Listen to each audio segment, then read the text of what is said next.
구약성경 열왕기상 15장 33절에서 16장 7절까지 하나님의 말씀을 한 절씩 교독합니다.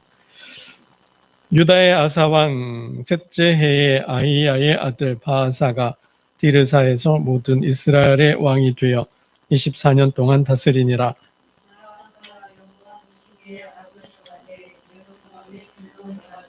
그가 이스라엘에게 범하게 한 그 죄 중에 행하였더라. 여호와의 말씀이 하나니의 아들 예후에게 임하여 바아사를 꾸짖어 이르시되 이스라엘 위에 주권자가 되게 하였거늘 내가 여로보암의 길로 행하며 내 백성 이스라엘에게 범죄하게 하여 그들의 죄로 나를 노엽게 하였은즉 내가 너 바아사와 네 집을 쓸어버려 내 집이 느밧의 아들 여로보암의 집같이 되게 하리니 성읍에서 죽은즉 개가 먹고 그에게 속한 자가 들에서 죽은즉 공중에 새가 먹으리라 하셨더라.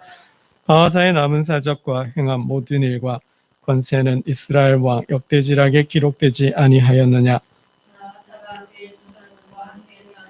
디르사에 장사되고 그의 아들 엘라가 되시나여 왕이 되니라. 함께 읽겠습니다.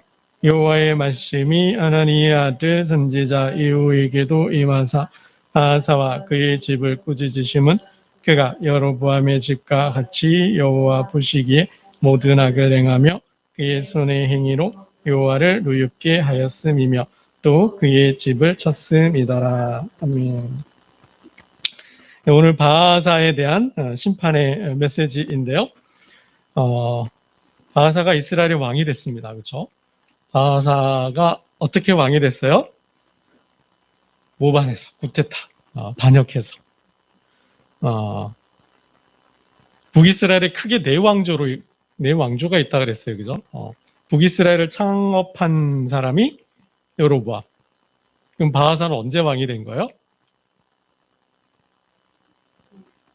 여로보암의 아들 나답 때 나답을 반역해서 왕이 되었죠. 그 왕이 될 때 15장 27절을 볼까요? 15장 27절 15장 27절 함께 봅니다. 시작. 이에 이사갈 족속 아히야의 아들 바아사가 그를 모반하여 블레셋 사람에게 속한 기쁘돈에서 그를 죽였으니 이는 나답과 온 이스라엘이 기쁘돈을 에워싸고 있었음이더라. 그러니까 전쟁 중이었죠. 블레셋과의 전쟁이죠. 기쁘돈 전투에서 전투 중에 모반을 한 거죠. 그래서 나답을 죽이고 그리고 이제 이스라엘의 왕이 된 거죠. 근데 왕이 됐는데 그렇게 왕이 됐어요. 왕이 됐는데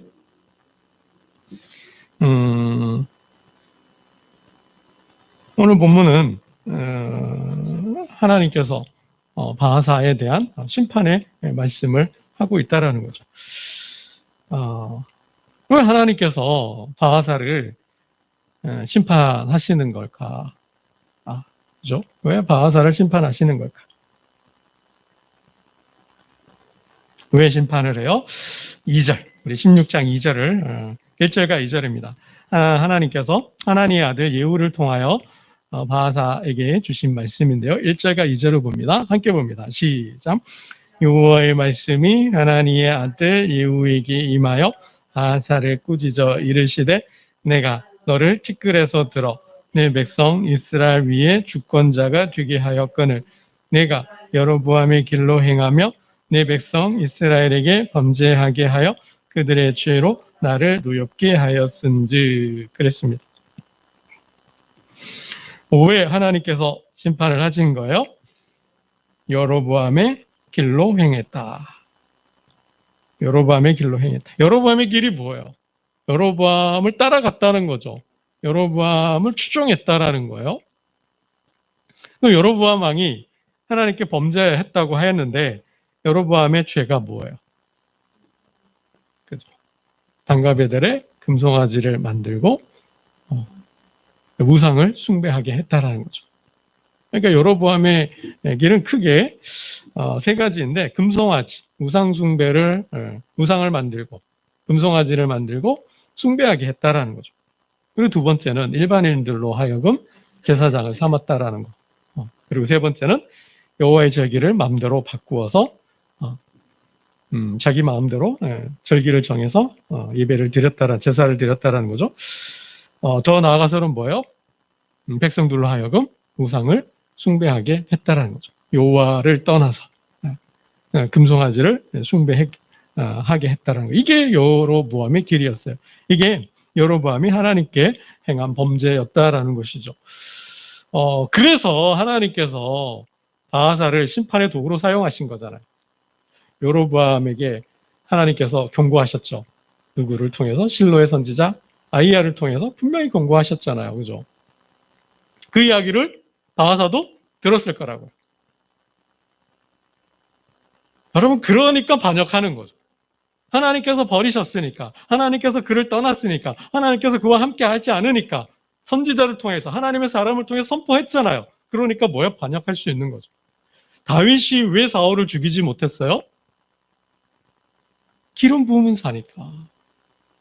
하나님께서 기름 부은 자니까 죽이지 않았다고요. 그건 정말 대단한 거죠. 하나님께서 사무엘을 통하여 사울을 버렸다 그랬어요. 그죠? 그것도 다윗이 알아요.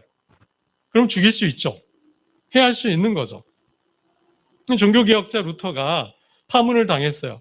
카톨릭으로부터 파문을 당했을 때 그 파문이라는 것은 누가 되었든지 간에 루터를 발견해서 잡아서 죽여도 죄가 없다라는 거죠. 그는 죄인이기 때문에. 그런 거죠. 하나님께 버림받은 자, 하나님께서 세웠는데 하나님께서 그를 떠났어요. 버렸어요. 그러면 누구도 해할 수 있다라는 거죠. 근데 다윗은 해하지 않은 거죠. 끝까지 하나님께 맡긴 거죠. 이게 정말 대단한 거예요. 근데 북이스라엘의 역사를 보면 하나님께서 선지자를 통해서 말씀하셨어요. 그죠? 예언했어요. 여로보암이 저주를 행한 거죠. 모든 남자를 다 죽여버리고, 그죠? 뭐 성읍에서 죽었던 자든, 들에서 죽었던 자든, 뭐 새들이 와서, 개들이 와서 먹게 하겠다. 이제 그렇게 해서 하나님께서 바하사를 통하여 여로보암을 왕조를 무너뜨린 거죠. 그럴 어떤 생각을 갖게 된 거죠. 하나님께서 버렸으니까, 하나님께서 떠났으니까 바하사가 할 수 있는 거죠. 그런 용기를 가지고. 어쨌든 하나님은 바하사를 통해서 여로보암을 심판하신 거예요. 왜요? 여로보암이 하나님을 떠나고 백성들로 하여금 우상을 숭배했기 때문에, 교주가 되어서 자신의 종교를 만들어 버렸기 때문에, 그래서 국정을 혼란스럽게 했기 때문에 그랬는데, 그러면 바하사는 어떻게 해야 돼요? 잘해야 되지. 잘해야 되잖아요. 근데 그러한 역사를 보았음에도 불구하고, 하나님께서 자신을 그러한 심판의 도구로 사용했음에도 불구하고 바하사가 어떻게 해요? 여로보암의 길을 추종했다는 거예요. 따라갔다라는 거죠. 그래서 하나님께서 바하사를 심판하신 이유가 뭐예요? 그 2절 말씀이죠. 7절에도 그 말씀이 있는데 15장 34절을 한번 보겠습니다. 15장 34절 함께 봅니다. 15장 34절 시작. 바하사가 여호와 보시기에 악을 행하되 여로보암의 길로 행하며 그가 이스라엘에게 범하게 한 그 죄 중에 행하였더라 그랬습니다. 여호와 보시기에 악을 행했다라는 거예요. 여로보암의 길을. 그러니까 하나님께서 나를 사용하셨구나, 하나님께서 나를 왕으로 세우셨구나, 그러면 어떻게 해요? 여로보암을 치게 하셨으면 여로보암의 모든 우상, 여로보암이 세웠던 신상들과 신전과 그 제도를 고쳐야죠. 개혁해야죠. 바로 잡아야 되잖아요. 즉 종교를 개혁해야 됐었잖아요. 이게 마땅한 거죠. 그럼에도 불구하고 바하사는 뭐 했다라는 거예요? 오히려 하나님을 떠나고 배신하고 여로보암의 길을 갔다라는 거죠. 분명히 알면서도 똑같은 죄를 범하였다라는 것이에요.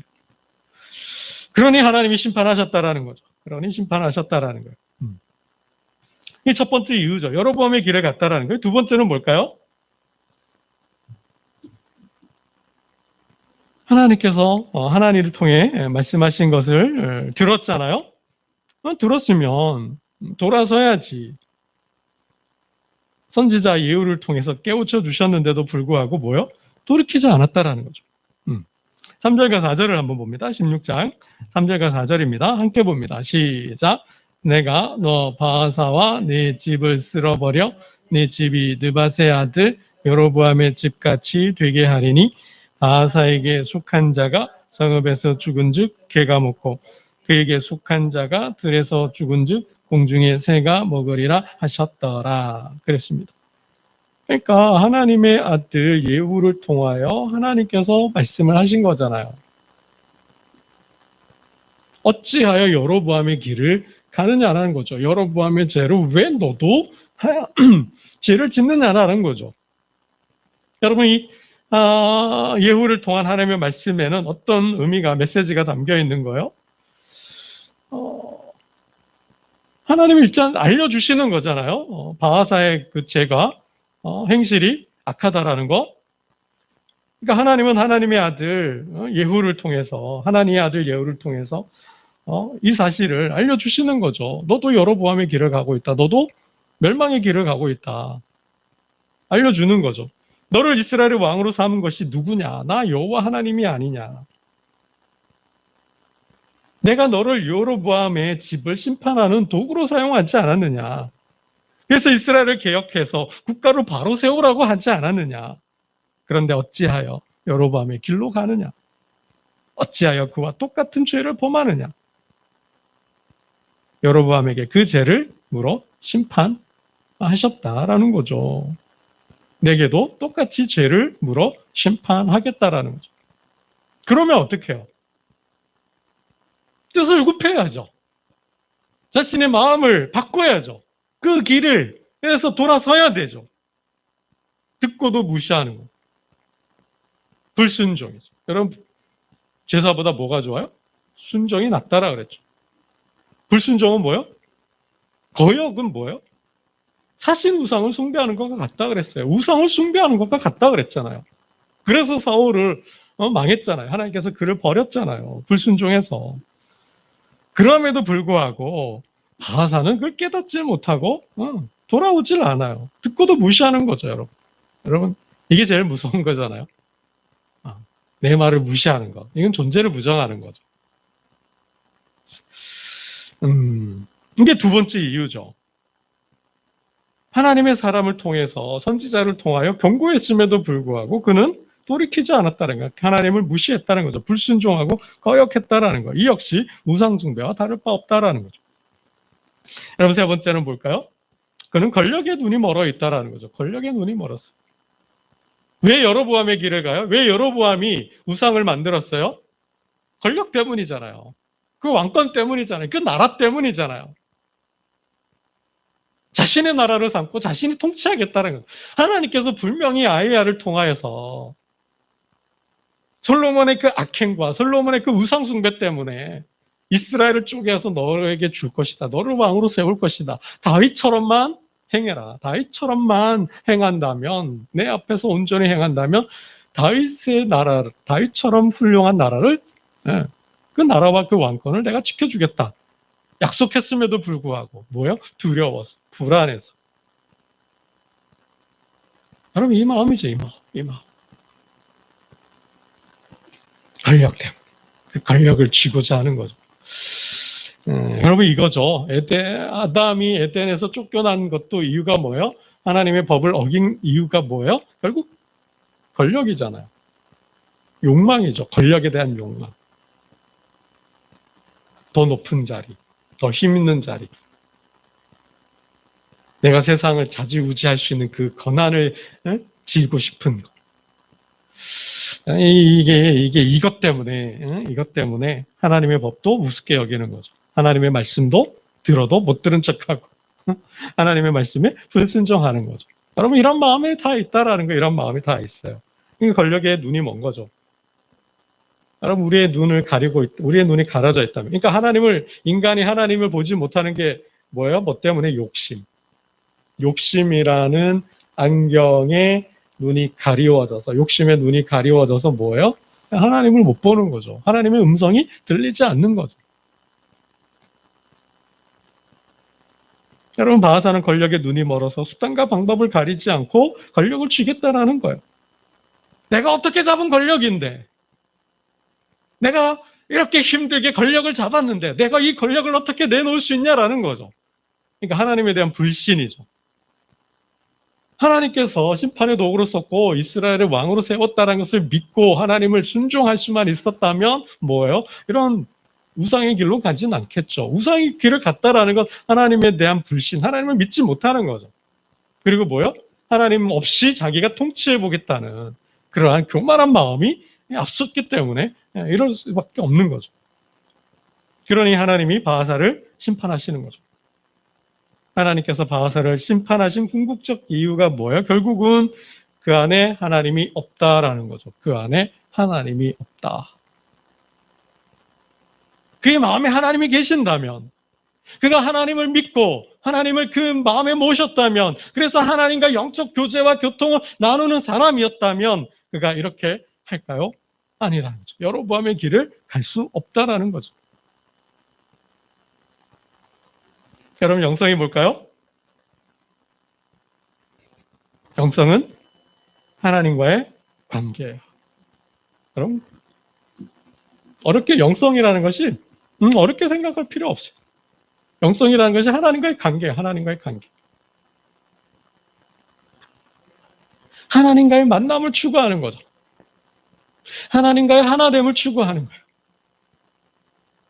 그래서 어떻게 해요? 하나님의 성품을 담는 거죠. 하나님의 마음을 내가 갖는 거예요.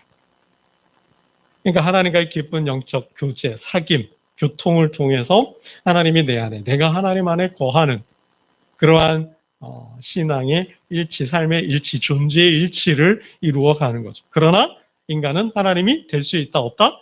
아니에요. 세상의 영성은, 세상의 종교는 뭐예요? 인간이 자신이 하나님이 되려고 해요. 그게 세상의 영성이에요. 유한한 존재인 인간이 신이 되겠다고 하는 건 세상의 영성이에요. 그런데 기독교는 뭐예요? 하나님과의 관계의 영성이에요. 인간은 인간이고 하나님은 하나님이신 거죠. 그래서 하나님과의 관계를 통해서 인식의 지평을 넓히고 인식의 확장과 고양이죠. 나를 한 단계 한 단계 높은 존재로 만들어서 뭐요? 하나님의 마음을, 하나님의 컴패션이라 그래요. 하나님의 마음, 그 자비, 그 국률, 그 하나님의 마음을 본받는 거죠. 닮아서 어떻게 해요? 그 하나님의 마음을 세상에 보여주는 게, 드러내는 게 영성이라는 거예요. 그래서 영성은, 기독교의 영성은 관계의 영성이에요. 첫 번째, 모든 관계의 기초, 토대가 되는 게 누구와의 관계일까요? 하나님과의 관계이죠.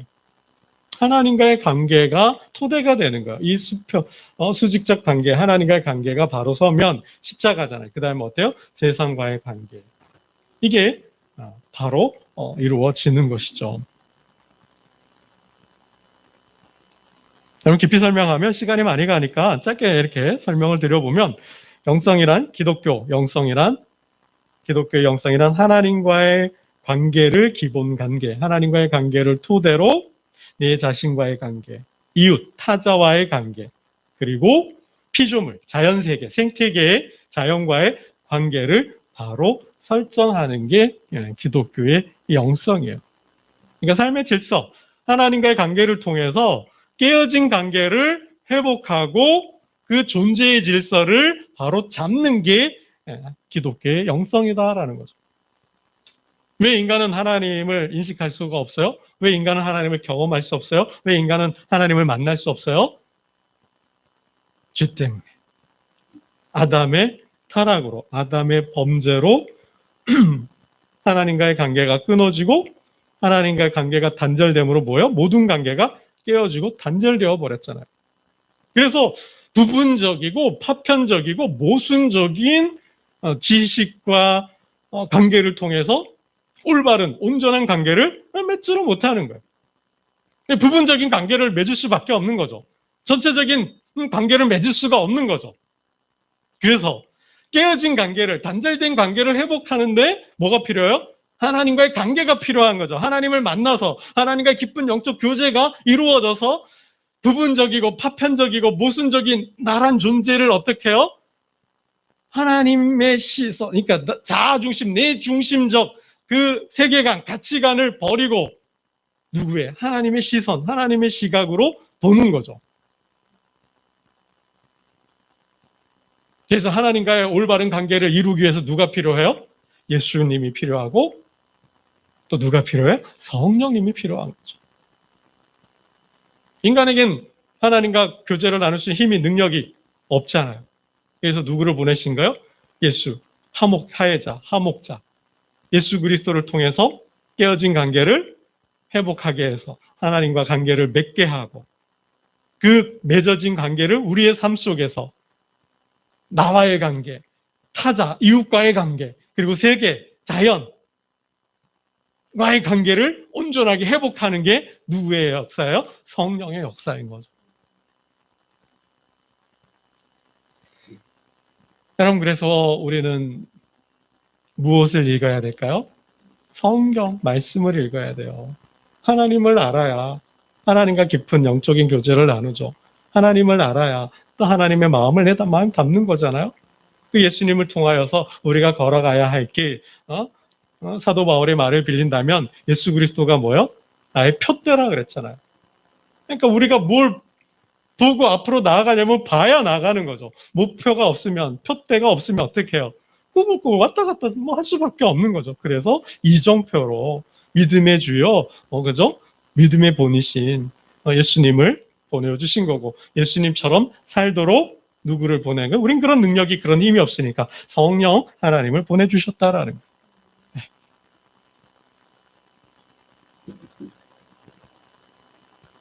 여러분, 그래서 성경을 읽고 내 삶을 들여다보아야 되는 거죠. 오늘 나의 하루를 보는 거예요. 내 생각, 내 말, 오늘 내가 만났던 사람들, 내가 했던 일들을 보는 거예요. 그 속에 하나님이 계셨는가, 함께 하셨는가, 하나님이 임재하셨는가. 나의 오늘 하루의 삶, 내 경험, 정말 하나님의 경험, 내가 하나님을 만난 경험을 성경을 비추어 보고, 그리고 그 내가 만난 하나님을 나누는 거죠. 전하는 거죠. 여러분, 그러한 영성이 누구에게는요? 여로보암에게는, 바하사에게는 없었다라. 누구에게 있었어요?